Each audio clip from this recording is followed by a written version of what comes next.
ahead. Good morning, everybody. This is Michael at FOUCH FABS. So a lot of times I'll do full job videos, and I think Gary's been putting a few of those up. I've also got one on my phone, and I got so busy I didn't get a final video of the job after it was finished, so I will do like a closing, and there's a few little tricks on there that you can see without even seeing the whole job finished. But anyway, today we're doing this tear out, and I thought of just a little trick I can show you guys. It'll be a little quick video. So when you got a tear out and you got backsplash, of course they ran a bead of painter's caulk around here and then they paint down to it. The problem a lot of the installers, or if you hire somebody to do the demolition and take the tear out, the problem they'll run into is they'll take the razor knife and they'll cut here. They should cut here. And sometimes when they take this apart, that painter's caulk won't be cut good, and when you go to remove the top, it'll peel the paint all the way up. I've done it before myself. All my guys have done it, and you know, there ain't a lot that pisses the customer off more than when you pull their top off, you peel a big strip of their paint off all the way up. Because normally they'll get like a 4-inch backsplash or something just to cover this line where their old backsplash went. This particular home, I think they're going to go with tile, so it doesn't matter.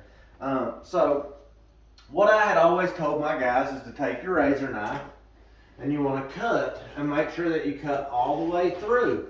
That way when you pull it off, you have a nice clean line like this right here. Can you see that, Tony? Mm-hmm. You want to have a nice clean line. Of course, you got the painter's caulk, and then I'll take a square razor blade and trim that off smooth. But what I learned is multi-tools was freaking great invention. We use it all the time. So instead of using your razor knife, which you still can, you can just take this multi-tool, guys, and just right in the middle.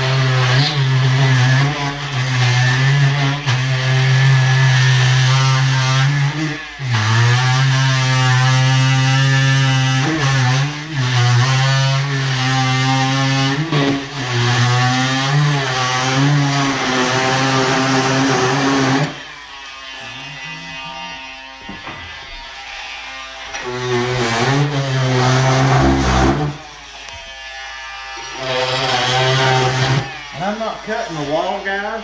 I'm just cutting the painter's caulk. I had already cut this.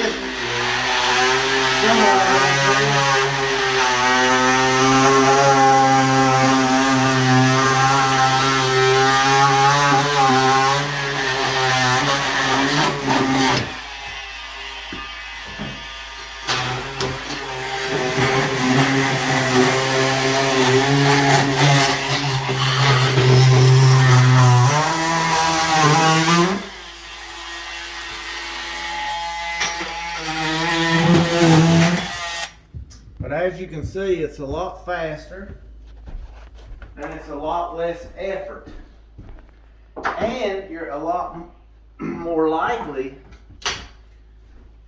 to get a full cut instead of leaving some. I'm probably going to need Tony's help removing this, but if you'll bring the phone over here. I just want to show you guys where I pulled it off. You know, it pulls off, and it's, you know, it's not tearing the paint up the wall or anything. So, you know, that's just a little trick you can use. Something that'll help you save some time on the install, help you save a little effort.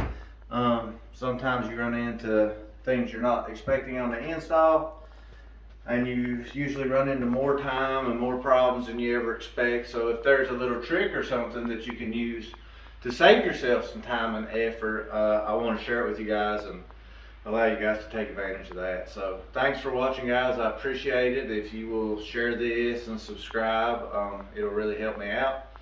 We're trying to get to 1,000 subscribers by the end of the year, so I think we're at about 670 right now. But anyways, slowly but surely. Thanks for watching, guys. I'll see you on the next one.